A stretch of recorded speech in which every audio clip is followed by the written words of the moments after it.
পলাশ আর পুরুলিয়া নাম দুটো একে অপরের একেবারে পরিপূরক। পুরুলিয়া মানেই লাল পলাশ, আর এই লাল পলাশের মাটিতেই এবার দেখা মিলেছে সাদা পলাশেরও। যদিও এবছর কিন্তু প্রথম নয়, গত বছরেও শ্বেত পলাশ দেখা গিয়েছিল পুরুলিয়ায় খুড়াতে।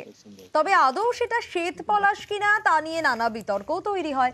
বিরল শ্বেত পলাশে আবার শুরু হইচই। ইন্দ্রজিৎ আমাদের প্রতিনিধি রয়েছেন আমাদের সঙ্গে। ইন্দ্রজিৎ, পলাশ আর পুরুলিয়া দুটো নাম একেবারে একে অপরের পরিপূরক, ছবিটাও অসাধারণ এই মুহূর্তে।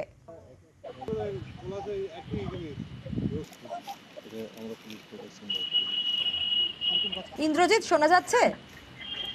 একেবারেই তাই, তার কারণ যে পলাশের ছবি প্রকাশ্যে এসেছে এবং পুরুলিয়াতে এর আগেও একবার পুরা এলাকায় পলাশ, সাদা পলাশ বা শ্বেত পলাশ দেখা গিয়েছিল, কিন্তু সে নিয়ে বিতর্ক তৈরি হয়েছিল।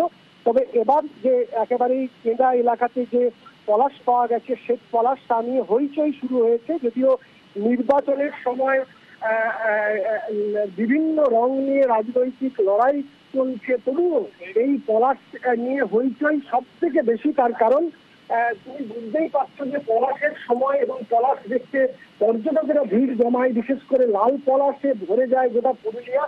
তবে এই দুর্লভ শ্বেত পলাশ পেয়ে একেবারেই খুশি, স্থানীয়রাও খুশি এবং বহু মানুষ সেখানে ভিড় জমাচ্ছে, পলাশ দেখছে, ছবি তুলছে। এবং তার চেয়ে বড় যে বিষয়টি হচ্ছে, যে পলাশ গাছটি রয়েছে তার ছাল বা গাছের বাকল তুলে নিয়ে চলে যাচ্ছে, ফলে স্বাভাবিকভাবেই ওটা নষ্ট হতে পারে। গ্রামবাসীরা উদ্বেগ প্রকাশ করেছে এবং তারা চাইছে যে সাধারণ মানুষ একটু উপভোগ করুক, সে পলাশ দেখুক, কিন্তু গাছটি কোনোভাবেই যাতে নষ্ট না হয়। বেশ ইন্দ্রজিৎ, ধন্যবাদ। স্বচক্ষে শ্বেত পলাশ দেখতে কিন্তু মানুষের আনাগোনা হচ্ছে প্রতিনিয়ত।